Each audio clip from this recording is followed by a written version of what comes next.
In this environment, a lot of vitriol comes forth. Michael, I just wanted to get your reaction to some of it from many of your co-party members, former Alaska Governor Palin, who calls these panels that are essentially going to be dispensing care or deciding it, death panels, that sort of thing. Is that proper? Is that right?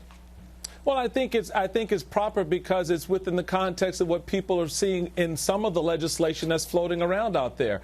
When you're talking about panels that are going to be imposed, that will be making life and death decisions, that will be making decisions about whether or not you get health care or don't receive health care. I think that's perfectly appropriate. Now, how you characterize it is a matter of interpretation, but it doesn't change the fact that buried within a lot of this legislation is stuff that's fairly onerous. You, Neil, just pointed out with Tara in the last segment one of those aspects that's fairly onerous, that in the bill it's now saying that, you know, hey, we're going to be able, in order to provide you these services, we need to extract from you certain personal information, certain financial information that you otherwise would not be required to give to the federal government.